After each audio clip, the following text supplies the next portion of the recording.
everyone, and good morning. Welcome to our live feed update for July 11th. I'm your host, Taran Armstrong, and with me today is Maggie. How you doing, Maggie? Hi, Taran. Hi, everybody. I'm fine. This was maybe the worst day of feeds I've ever had the displeasure of reporting on. But, it's good news, Taran. You're not going to have to do this for much longer because Paloma's got it. She's checkmated. She's got the whole season mapped out. She's guaranteed top 3, going to make history. You're done. You can take a break this summer. It's really exciting. She's basically just written the script for all of my updates. Yeah, that's what she's currently working on in the house because she has so much extra energy. She's like, you know what? I'm just going to write out day by day exactly how it's all going to go. Everything's going to work out perfectly for me because I got it wrapped up. Everything's great. Yeah, I mean, that's what she was doing when she was reading the rule book, actually, is that she was trying to figure out, am I allowed to just speak directly to Taran to tell him what to say on the updates? Luckily, yeah, she is allowed. And luckily you signed that release form. So she's good to go. You are on her okay list to talk about. I mean, as if she at least we have this to talk about today. I'm like, okay, there's at least something fun to talk about that's not, these house guests just bashing all over Taylor. Literally my notes are 90% Taylor bashing, 10% just whatever Paloma is up to. Yeah. I actually structured this day a little bit differently than I normally do, just because it is littered with Taylor bashing. So I put it all in one chunk. So we'll just do all of the Taylor stuff. Yeah, I'm right really up top. thrilled about that. Actually, that makes me feel so much better because as I was going through, I stayed up pretty late last night to watch, which usually when I do the updates, I go to bed at a decent hour and then wake up really early and watch sort of throughout the evening. But last night I was like, I'm up, the new Stranger Things season is out. I'll watch that and then alternate and pause if something exciting comes on. And every time I paused, before I finished the Stranger Things season at 1:30 in the morning, the only thing people were talking about was Taylor. And I was like, TLC is real. Everybody knows it. We'll get to the section. I have some things I want to read. We'll get there. But I was like, this is so boring. Are you bored yet, everybody? Anyway. It is. It was. There's definitely a decent amount to talk about, of course. But it was probably the slowest day strategically in the house. It's almost like everyone built up to a fervor on day 4 about Taylor, and now they're just all kind of like basking in their own glory of having discovered that she's a terrible person in their eyes. It's giving just like mob mentality. I mean, you and Kirsten really talked so much about it yesterday, and I thought a really great way. I think that if you haven't been on Twitter and you haven't checked out the tweets from Xavier, Tiffany, Hannah Chada, Kylan tweeted something this morning, and I actually wanted to read Oz's tweet, if that's okay with you, because I feel like Ozza is the person who clearly understands what Taylor's going through on a level that most of us don't. So I just wanted to read out loud what Ozza tweeted because she's always so brilliant and well-spoken. And I just think it's important for people to hear. She said, I made a cognizant effort to dial back in the house for these exact reasons. Dark-skinned women always have this in the back of our heads. CBS teaches about racial microaggressions, but a section on colorism would be beneficial. Taylor's light will shine outside of this house. And I think that the point that Oz is bringing up is the colorism aspect of what Taylor is experiencing, because a lot of people in Oz's replies to her tweet are like, but Jasmine and Monty are saying all of this, and Oz's like, yes. And that's why colorism is important. So if you have the time, I definitely think you should take the time to educate yourself on what exactly Oz is talking about in terms of the colorism that Taylor is experiencing. There were definitely some comments made yesterday, specifically from Daniel, just about like how the second Taylor walked in, I noticed and I knew that she was going to be bad news. And I think Tiffany was the one who was like, yep, this tells you everything you need to know. Because I think that it's something that is, over the course of last season, the cookout was such a monumental moment for Big Brother. And I think that colorism is something that hasn't really been discussed that much on the show thus far and in the analysis and discussion of the show. So I wanted to thank Azah for bringing that to light. I wanted to use this platform to encourage other people to listen to what she's saying and look into it. And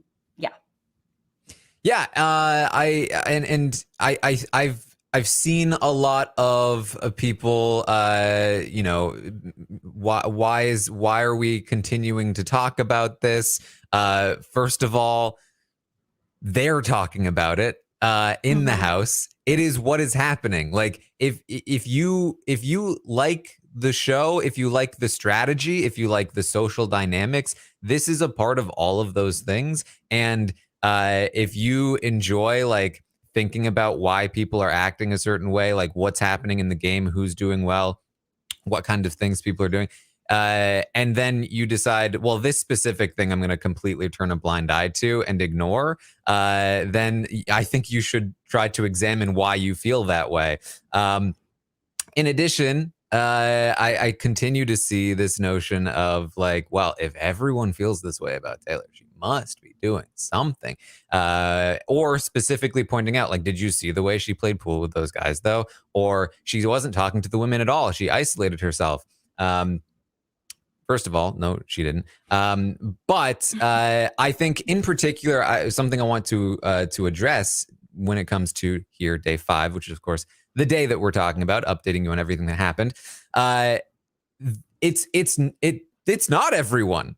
There are a lot of people in the house who are like, yeah, she didn't do anything to me. In fact, I think she's kind of cool, but like everybody else says it, so it must be true. There are people in the house who feel that same way. That's how it works. There are a few people who are perpetuating the idea, which then adds the confirmation bias for some other people. But then there are then others who are just like, well, if everyone is saying it, it must be true. And so they contribute to it as well. So if you are one of those people, you are one of those contributors. You are one of the people saying that it is her. So that's what I have to say about that.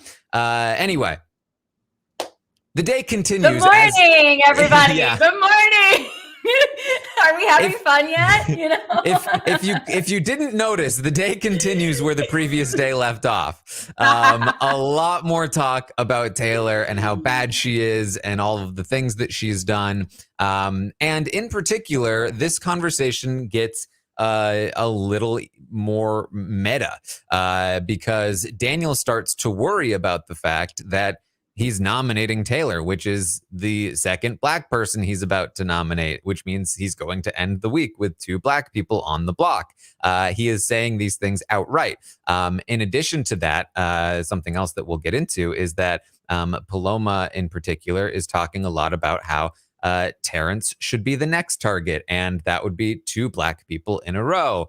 And Amira is making like some jokes about it, like, uh-oh, am I going to be next? And then she actually ends up feeling bad because she's like, I don't want Daniel to feel bad because he feels bad.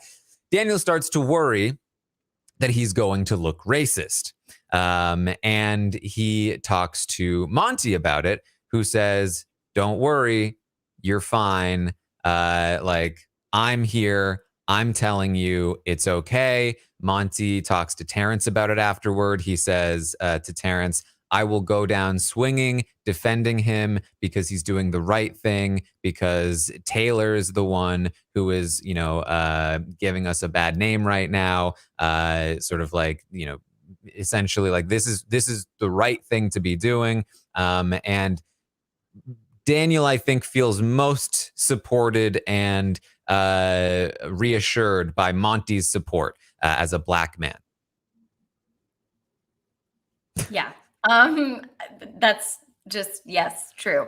I like Daniel, all he has to say, like, truly, he's in charge. all he has to say is, hey, I don't want to put 2 Black people on the block week 1. And everybody will be like, okay, because who's going to argue with him with that logic except, you know. So, like, and I think a lot of people, obviously, everybody's aware that they're on TV because Daniel spent all last night crying about a move that he apparently doesn't want to do, has full power to not do, would definitely be able to pivot away from, hasn't even done yet. Like, it's just such weak sauce to me. Like, you are whining about a situation that you are completely in control of. And you're like, there's no sympathy from me because it's week 1. There's so many options. I think that he just, he's just, it's weak. It's very weak. That's all I have to say. He's literally like, I don't want to look racist. What am I going to do? Literally anything else. Literally anything else. Just anything else. It's so easy. Anything else. Yeah. So this continues through the day. He has conversations with a lot of different people. He ends up in tears later in the day, just talking about it. And this is when Amir's like, "Oh, that was my fault. I made a joke. I shouldn't have made that joke." And everyone's again reassuring him. Monty's reassuring him. Nicole is reassuring him. I wouldn't be aligned with you if I thought you were racist. And Paloma is reassuring him. It's not racist. It's not racist. Paloma goes off on her own thing, talking a lot about like, look, America is going to just need to get over the fact that we're targeting 2 Black people because it's not racist.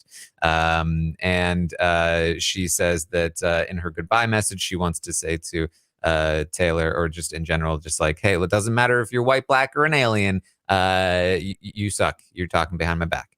You got to go. But also she understands that saying you're colorblind is a bad thing, and that's not what she's saying. It's just, God, it's really, really bad. But that was the stuff that I was like, this is like how it's just really, really difficult. And I mean, if you've made it 12 minutes into this update and you're still watching, but this is very hard for you, like, take care of yourself, take a break. See you at the end of the week. See you next season.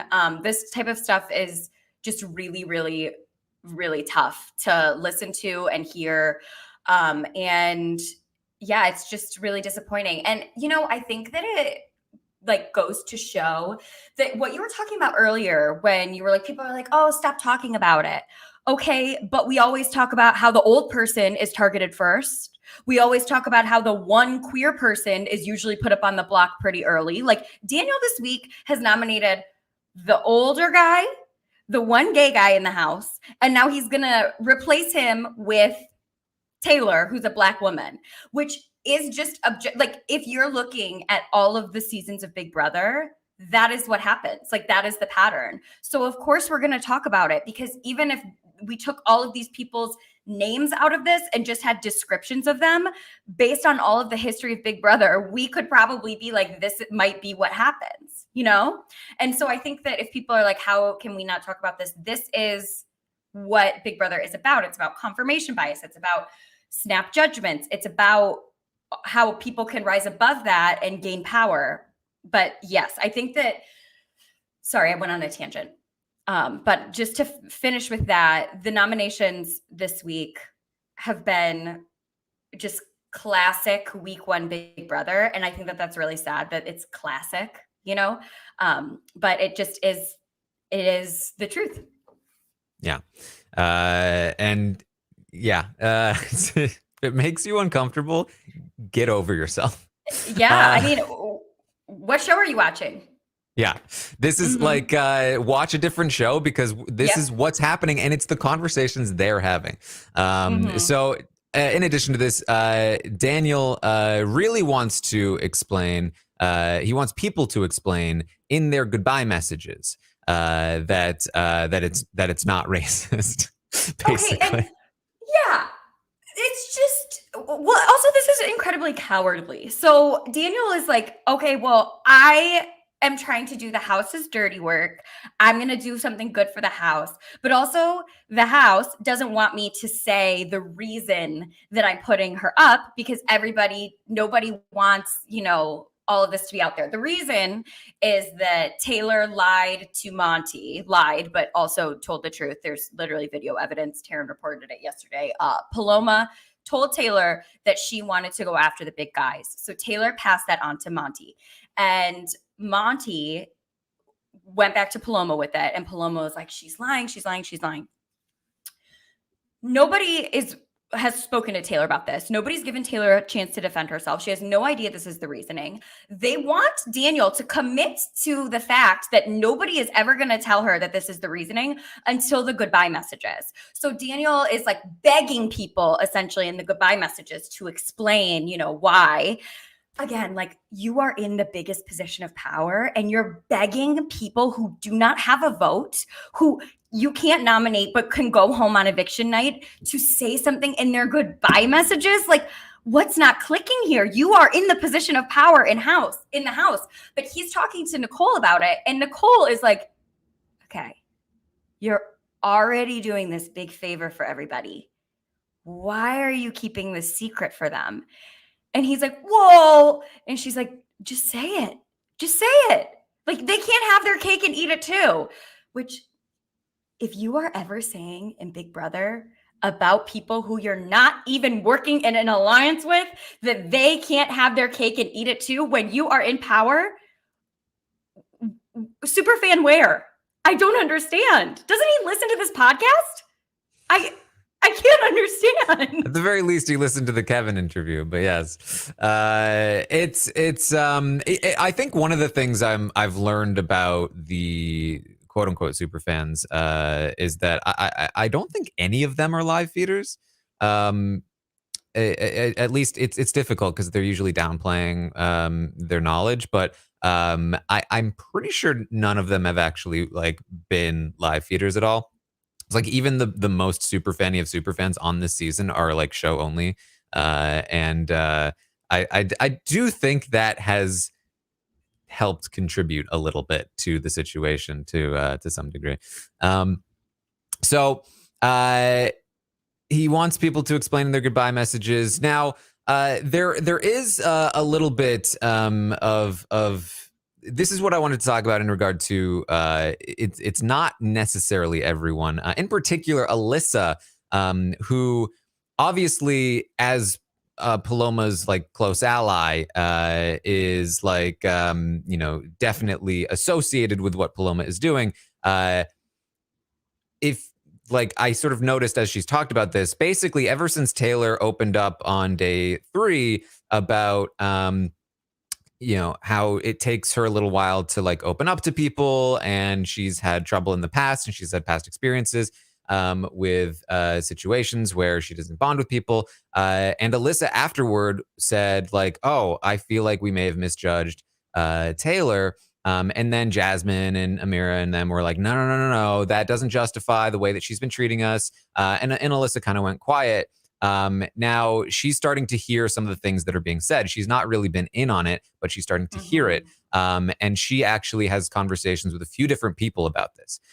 She says to Indy, like, I'm really feeling bad for Taylor. She says like basically after, after she talked about, how she's slow to warm up sometimes. She feels like that's just what's happening, and she feels really bad. And she doesn't think that she's being treated very fairly. And Indy agrees, but she does say like, well, the thing is like, if what's being said about her is true, that just confirms that initial impression though. And she's like, oh yeah. Alyssa also talks to Nicole about it. She says, I think Taylor's actually super sweet. I think people are really misjudging her. And Nicole says, yeah, I mean, I've been really close to her, but she's got to go because the whole house doesn't like her and she's a big threat. So, whatever. Alyssa also talks to Amira about it. She says, now that she has heard for the first time that people are judging Taylor for the finale dress situation. She says that's like, I don't understand why people are mad at that. I feel like they're misinterpreting it. I don't think that that's what Taylor was trying to do at all. I like we were all encouraging her. She was just like trying on her dresses. Like we all have like dresses that we like plan out for the season. Like I don't understand why people are upset about that. And Amira agrees that that particular thing is dumb. But yeah, we definitely are seeing Alyssa trying to be like, I don't think this is fair. I don't think this is right. I think Taylor's actually super sweet. But even though people are mostly agreeing with her in the conversation, it's not really making much of a dent. Mm-hmm. And there's several other people who are talking this way throughout the day. Michael, Brittany say the same sort of thing, but Alyssa definitely, I noticed that too yesterday. She feels bad, I think, and she's sort of like trying to walk back. The issue is not enough people are like sitting down and just openly talking about it, because I think if Taylor had the chance, if Taylor knew what was going on and had the chance to defend herself, I do think that there could be a change of heart from a lot of people about her, because it's based on a lie. Like a huge part of the reason that she's getting put up is based on a lie. But yeah, it's just really sad that even though a lot of people are feeling this way, nobody is willing to stick their neck out for her. Mm-hmm. And Daniel and Nicole also talk about how like they actually were pretty chill with Taylor. Nicole talks about how Taylor's one of the people that she felt closest to, but if the whole house dislikes her, then what's the point of working with her when Nicole can work with Amira instead? And hopefully the whole house isn't like tricking them about her or anything, but that's just the situation they're in. And then later in the night, Nicole and Terrence are like, they were talking with Taylor, and they were like going in from the backyard. And they were like, oh, should we bring people's shoes in? And she was like, oh, they can find them. And then, Taylor walks in, and Nicole's just like, see, that's her attitude that's going to get her kicked out of this house. And Terrence is like, that's what I'm talking about. I rewatched that clip 3 times because I was like, I can't be seeing the same thing. Like, I can't. What are they? She said like 4 words, and in passing as she was walking inside. It's yeah. It's very. I hope that Taylor, I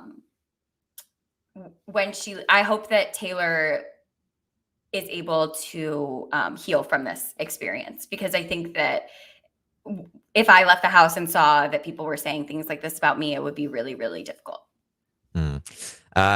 And we also see that Joseph, when he talks to Daniel, Daniel is telling Joseph, so in your goodbye messages, because that's like the one place that, because I'm not going to be able to explain my reasoning like on the shows, but you can explain the reasoning on the show for me in the goodbye messages. So would you do that for me, Joseph? And Joseph is just like, no, like I don't have that reasoning. Joseph's like, I don't have any problem with Taylor. Like she's actually been nice to me. Like the only reason I'm like anti-Taylor is because I trust Monty.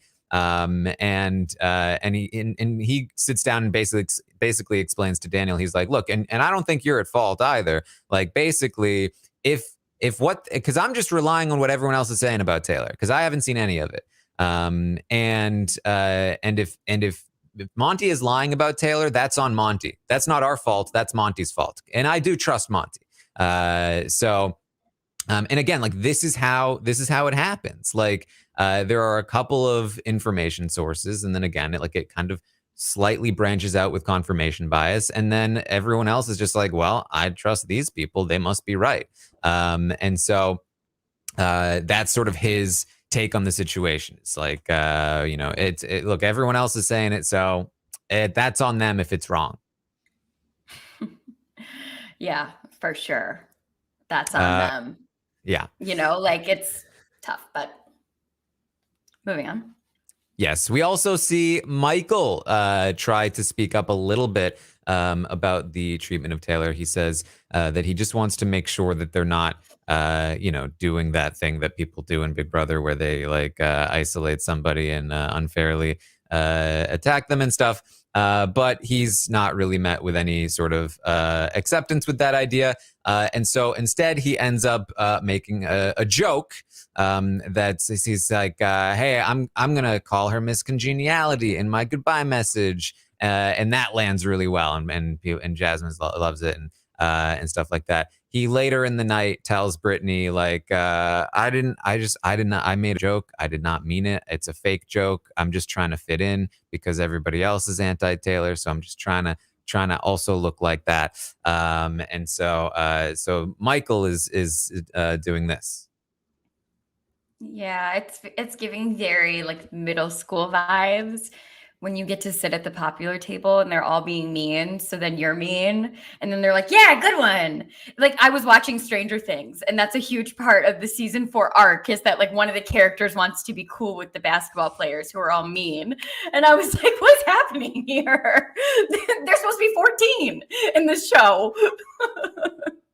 Yeah. But, and I think that just goes to show like how the mob mentality can be so toxic. And we've talked about this before on the seasons where I often feel like the main strategic force of the season is able to really set the tone for the house and the way the house gets to treat each other and the way that the game is being played.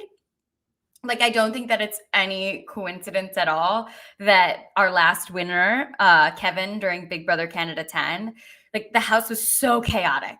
You know, it was just so chaotic all the time because he is a chaotic player.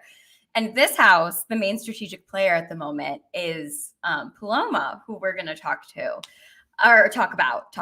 Well, maybe soon. But talk about. And I think that there's a direct line between the way Paloma speaks about other people and is treating other people and is talking even about herself and the way that the environment of the house is. Mm-hmm. Yes. And so the final couple things here about Taylor is I thought this was just ridiculous. Daniel, I believe this is when he was talking to Joseph, starts talking about, he's like, you know, in addition to all of this, right? Like, the thing that really gets me is it was such a terrible move. Like, why would Taylor lie about Paloma? First of all, everyone loves Paloma. But second, Paloma can't even be nominated. Why would she try to like put this on Paloma when Paloma can't even go up on the block? It makes no sense. It's such a bad move. Why would anybody do that? Because she didn't lie. It's easy. It's an easy answer. Yeah. And also I wrote in very big letters at the top of my notes, like, now that Daniel has decided who his replacement nominee is and has planted his flag in that and, you know, is done with all of his HOH duties for the week. He's done with power, no power left.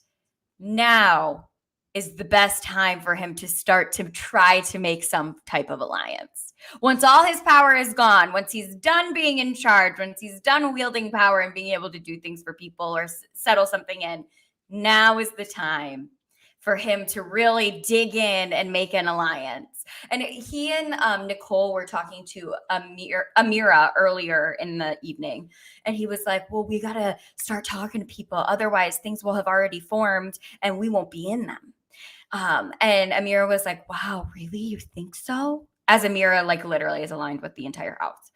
I just think that, Daniel is, his first HOH week has been a choice, if you know what I'm saying. Just many choices were made. So amidst all of this, Taylor is not feeling great. She's definitely noticing that, people like, she'll be talking to people and they'll just kind of leave.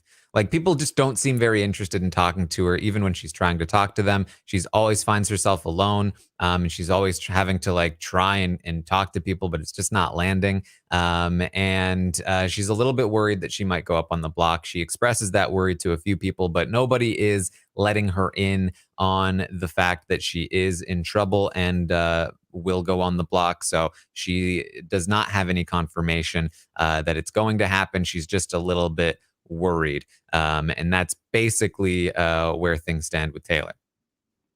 And Paloma, Taylor said this to Paloma. So then Paloma ran around the house and told every single person who would listen, like, we can't leave her alone. She knows. Don't leave her alone anywhere. It's like, she's about to know tomorrow. They're going to put her up. Like, but yeah. Okay. So that's what's happening with Taylor. And it's really like the majority of the day and the majority of the conversations. But there is some other things that are there are some other things that are happening as well, including what's going on with Paloma. But we'll save that for last. So Nicole is going to pitch an alliance, as you just mentioned, Maggie, that Nicole and Daniel are really starting to try to branch out now. In particular with Amira. And I remember Nicole said, I would rather work with Amira than Taylor because nobody likes Taylor. Which, first of all, like, you don't need to work with people that are liked in the house. Have you ever heard of a shield? Has anyone ever heard of a shield? What? It's like I mean, it's like it doesn't mean anything. Like, maybe in real life, if you don't want to be judged because you're hanging out with the loser, like that might matter to you. But you can be judged all you want in the Big Brother house. Like, it's a game. It has gamified that whole situation. So now that loser has value. But okay. So she would rather work with me. She pitches an alliance with Amira. She mentions Paloma, Alyssa, and even Turner and Pooch, because remember, Turner and Pooch are in an alliance with Daniel. And so Amira pitches it to Alyssa, like, hey, basically, what if it's like us three and Daniel and Nicole? And they're like, how are the three of us involved in every single alliance? Like, this is ridiculous. And it's like, this one's on Amira to a degree, but it's Paloma. Paloma is so all over the place. And when we get to the end of the day and we talk about Paloma, I really want to hammer this point home, that this is the value of being an active player. That like, what we often see is that, like, the most out there, like, wild theory kinds of players are often the most active players. And they still see a ton of success before their wild out there ideas come back to get them, which should go to show you that if you are not as out there talking about, mind powers and active, like, that's a recipe for massive success. So anyway, they agree that the alliance would not be the priority, that the priority is Mamba, then girls minus Indy, because about Indy at this point. And then it would be this thing with Daniel and Nicole potentially. So that's kind of what they're thinking in regard to this alliance. Mamba, the alliance that Amira didn't even remember Michael was in. That one, well, that's their top priority. To be fair, Pooch was supposed to be in it first. But it's like, these are the strategists of the season? This person who doesn't even know what the main alliance is? Oh, good God. Yes. Buckle and up, Taran. Yes, the plan for Mamba is that they will go to the final 6 with Mamba or close to it. And then with Michael, they'll outnumber the guys and they'll take out the guys, because that has historically worked really well, bringing 2 huge physical threats to the final 6 and then being able to easily take them out. For sure. That sounds exactly like what's happened every single season for the last however many seasons. Yeah. Now, not Oasis. Mamba is strengthening. These bonds are getting tighter in some ways, and then in some ways, we'll talk about it. But Mamba now knows about Oasis, and this is mostly because Monty is telling them about it. He tells Paloma about it in a conversation that we'll get to very soon. And so Oasis being the guys' alliance, that the guys are like all working together in this loose group with Pooch and Turner. And also, they're probably going to have to change the name Mamba. It's looking like that's not going to be allowed after all. So we're going to have to... why'd you take so long to say that, Big Brother? Because we've been calling it Mamba for a while, and now so there's a whole new Freaks and Geeks situation. It's very unfortunate. Mm-hmm. Yep. We'll just have to see what they come up with. Yeah. Maybe once they figure out who's in the alliance, they'll have a solid name. Yeah. And we also got... I do hate. Whoops. What? I mean... That's a Freudian slip a little bit. I mean,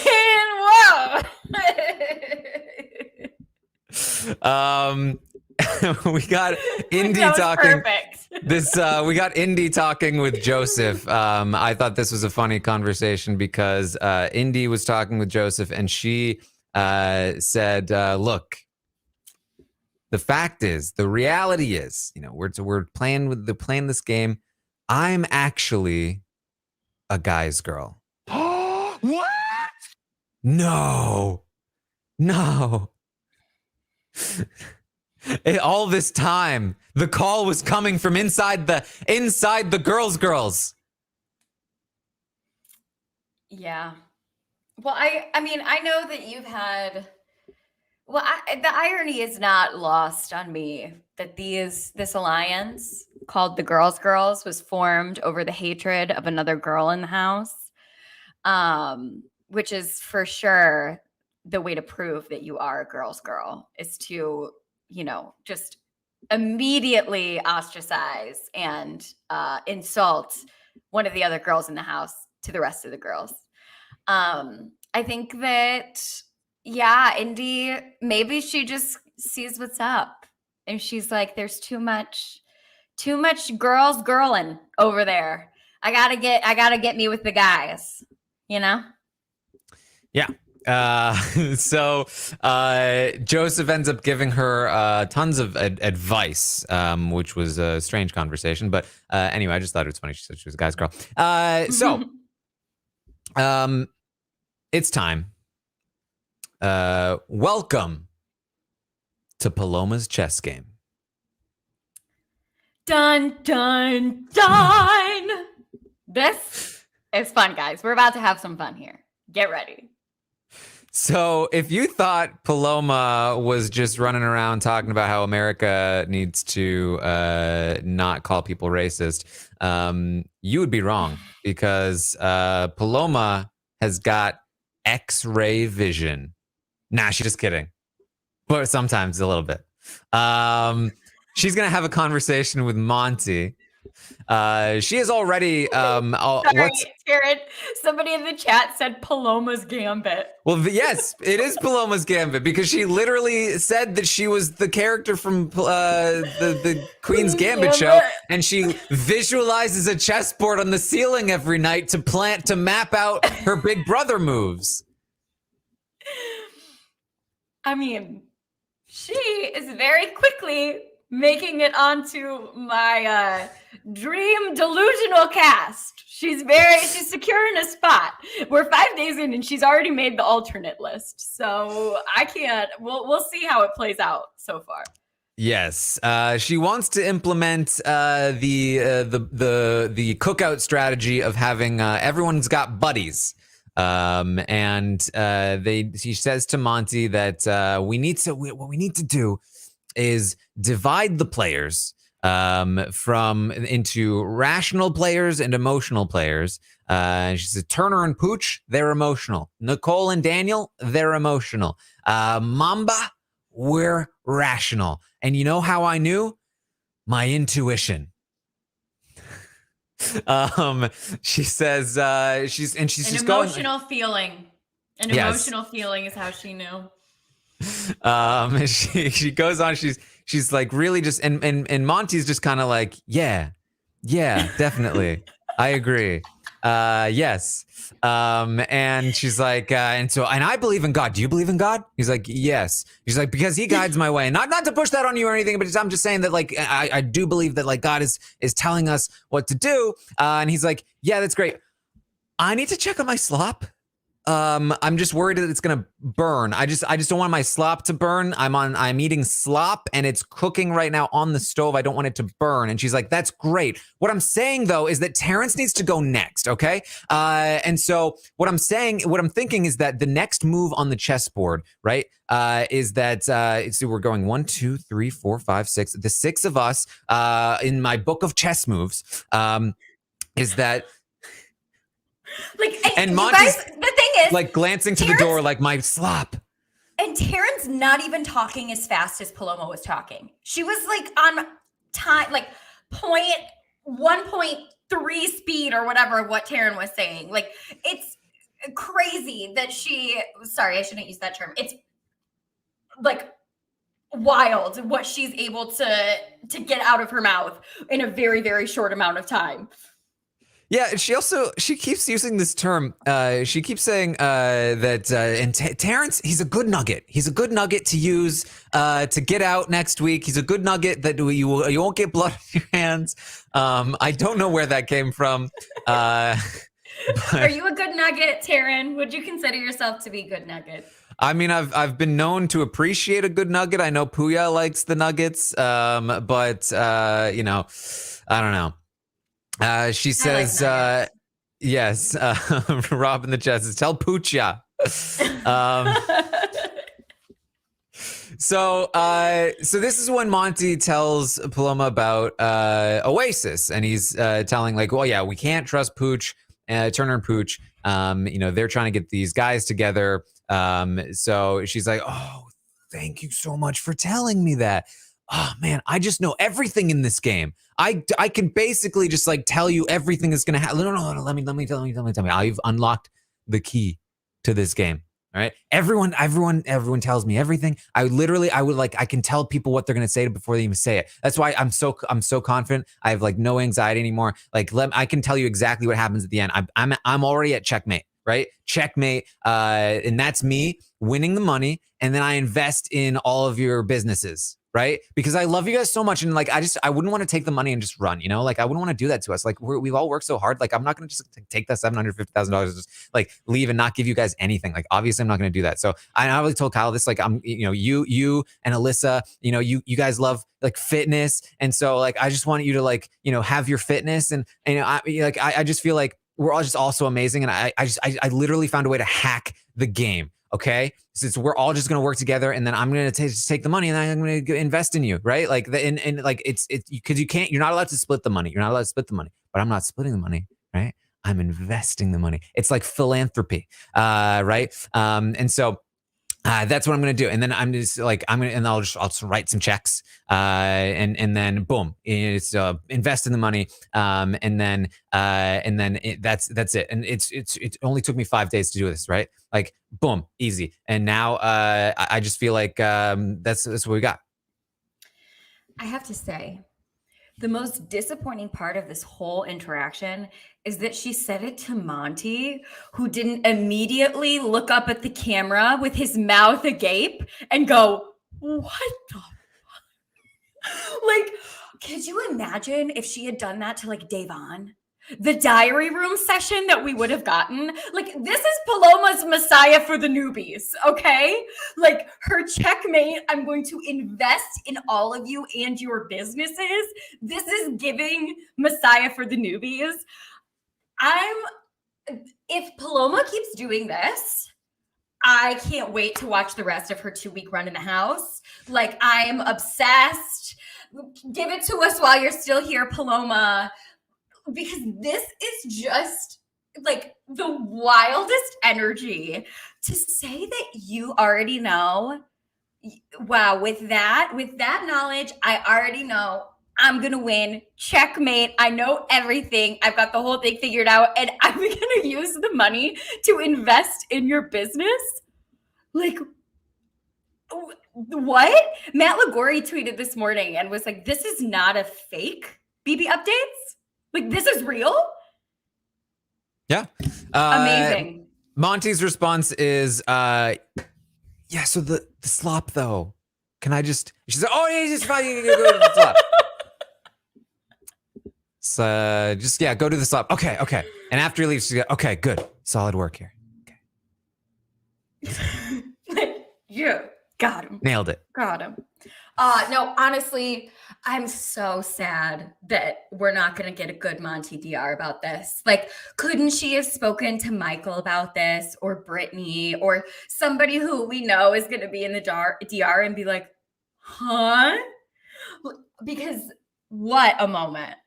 I don't know. Well, one, it's just completely against the rules to say that you're going to give money to the other contestants. Yes. Go ahead, And so she actually went and was reading the rule book thoroughly, because I believe the timeline of this is that after this conversation, she's called into the diary room. I believe they tell her, stop that. That's not allowed. You can't do that. And her response to them telling her that was to go straight to the rule book and look.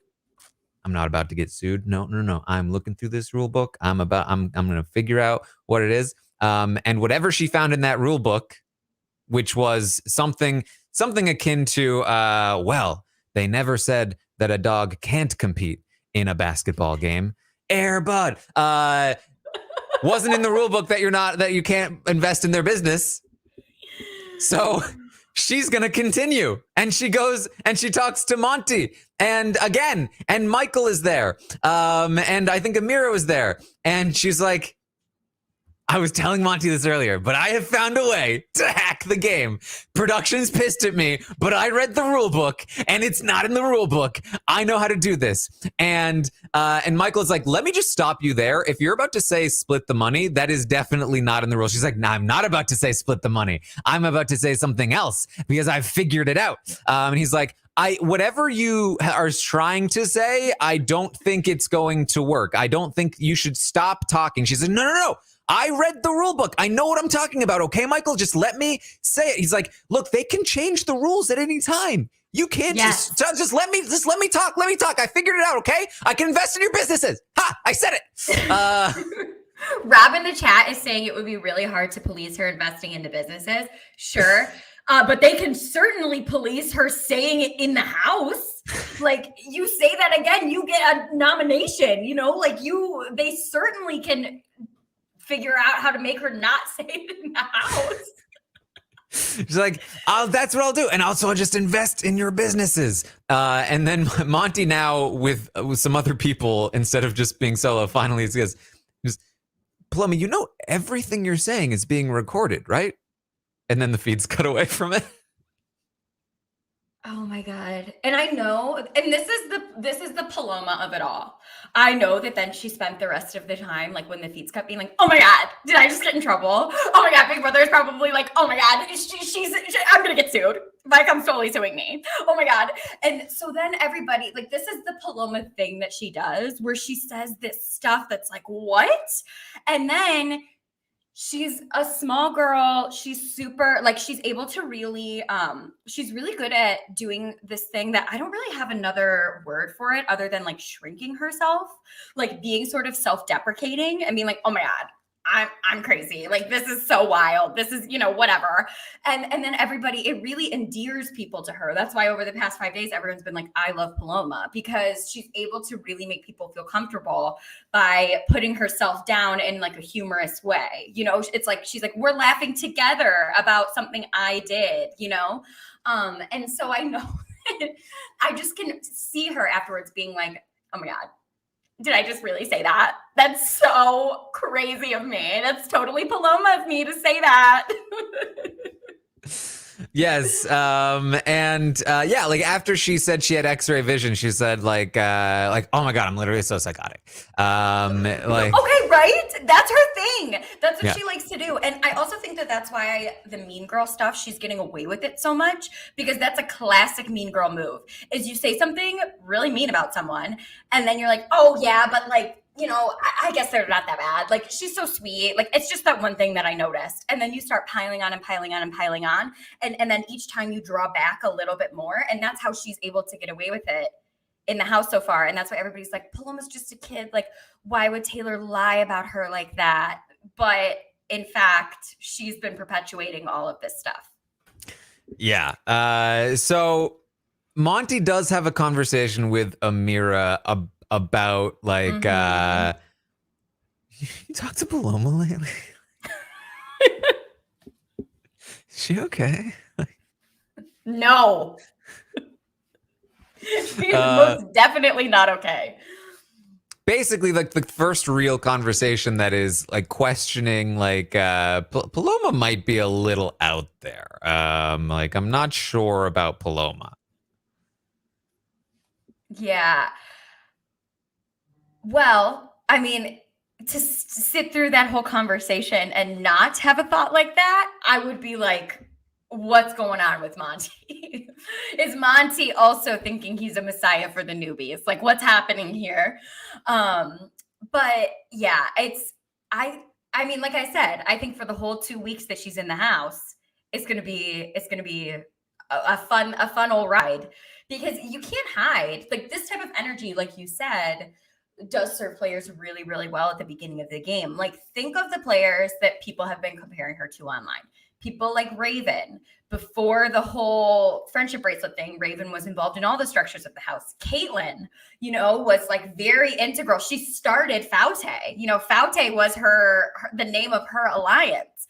This is very, like, this type of player burns very brightly and then fizzles out, depending on if there's a better player in the house who feels like they can use them, moving forward.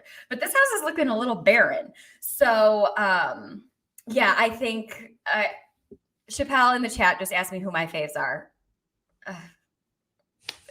Next question. I don't know. But later, next time I'm on, I'll tell you maybe a little more, because right now, no one. Anyways. Yeah. Go ahead. Sorry. But yeah, I mean, so I just want to like circle back to my point of like this is like what we just talked about. This is the person that is running the house right now. This is the person. That's how easy it is. All you need to do is just put your foot on the gas. You could literally be spouting off about having X-ray vision, having already checkmated the game. She says straight to Monty, like, I plan on winning 0 HOHs. I don't need to win any HOHs. That's how you win the game, is no blood on your hands. And then when Monty talks to Amira, she's like, yeah, Paloma really wants to win the next HOH, because she told Amira she wanted to win every HOH. And Monty's like, that's weird, because she just told me she plans on winning 0 HOHs. Like, so many mistakes, but all she needs to do is just have her foot on the gas. That's all you need to do. Just foot on the gas. And you will be a successful player. It is actually not that hard. Someone in the chat said Paloma is all gas, no brakes. And those are the players I like to see. That's who I want in my house. Oh boy. All right. So that's basically the day. Was there anything else that you wanted to bring up? I feel like we covered most of it. Most of what I needed to see and needed to talk about. I think that the biggest thing is that Daniel is just like really giving the classic what not to do with your week 1 HOH. And honestly, I could see like a situation where Taylor goes up on the block, Taylor's able to defend herself, Taylor finds out the truth, she's able to defend herself. There starts to be a turn in the tide of who people want to vote out. I mean, maybe this is wishful thinking, because Taylor does seem like really like 1 foot out the door, the way that everybody's talking about her.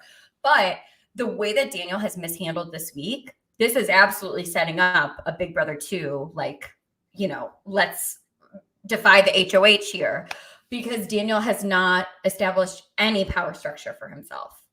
He's gotten loose deals, which is, I mean, if somebody on day 6 in Big Brother is giving you a loose deal and you're not in power, you're like, okay, well, I'm not in the big alliance, but he is in power and they're still giving him a loose deal. So yeah, that's, yeah. Yes. And the plan, by the way, again, Terrence is next. Indy is on the board. And Monty has actually been looking at Turner and Pooch. So that's sort of like the current thought process. But again, the veto ceremony likely going to take place at some point today. And once we see Taylor probably go up on the block, we'll see what kind of change that makes in the situation. Will Taylor be able to actually speak with people about why she's in this position, or will they continue to stonewall her? If she is able to have conversations with people, will they start to question the whole situation? We'll have to wait and see on all of that. But for now, that is where we are. Yeah. I also, just going back to earlier when Chappelle asked me who my favorite is, my favorite player in this season is always the person who's the best game player. I want to watch, like, my favorite seasons are the seasons where there's a really strong game player who we're trying to watch navigate the house. That's why I loved last season so much. Tiffany just was everything to me. She gave me everything I wanted last season. And I mean, I think that it's unfair in day 6 to be able to be like, there's no one like that. But I'm not even confident what people like Brittany or Michael would do if they, well, I do think Michael would, would turn some heads if he was HOH. But like, I'm not sure yet who is going to really change the tide of the house or defy the main structure yet. So I'm not sure yet who I'm rooting for. Yeah, well, I mean, like we said, Paloma is the person running the house right now. If we don't expect that will continue, given her checkmatedness, who fills that void is a decent question. I mean, I definitely think that Monty is still positioned really well. Although I don't know, I do question the quick sort of like throwing of Turner and Pooch. But I think it can work if it plays well. The question then would be like, if Paloma does implode, does Monty go down with her in some way? There's a lot to be determined here. Of course, we talk about it a lot, but the next HOH is definitely huge. That's we're gonna have to wait and see now what happens with the Taylor situation, and I think that's about it. So I'll, of course, be back tomorrow morning, 11 a.m. Eastern, to update you on everything that happens today on the Big Brother 24 live feeds. We'll also be live tomorrow night with the first roundtable of the season to rate these players. So that should be interesting. Of course, on Wednesday, we'll have our next episode. I'll be live on Twitch watching the episode, twitch.tv/Taran Armstrong. And then we'll be live after the episode to recap what goes down on Wednesday. We'll see what kind of edit they give for this whole veto situation, this period of time. So we'll see what comes of that. And you can, of course, find me over on Twitter at Armstrong Taran. Check out the Among Us YouTube videos I've been putting out. Maggie, where can people find you? Yeah, I'm here. I'll be here doing the updates this summer. I'm on Instagram at mlmorgan_. I'm not on Twitter. But yeah, I'm here. I'll be here. Let's chat. Thank you for joining us today. I know this was a tough day. Hopefully we were able to make it a little fun for you guys. And it was great to talk to you, Taran. First update of the season. Honestly, I came in here being like, this is going to be rough to get through this one. And I actually had a good time. So yes. I'm glad, we're all here to have a good time. Definitely. All right. Well, thank you all so much for joining us today. And I will see all of you next time.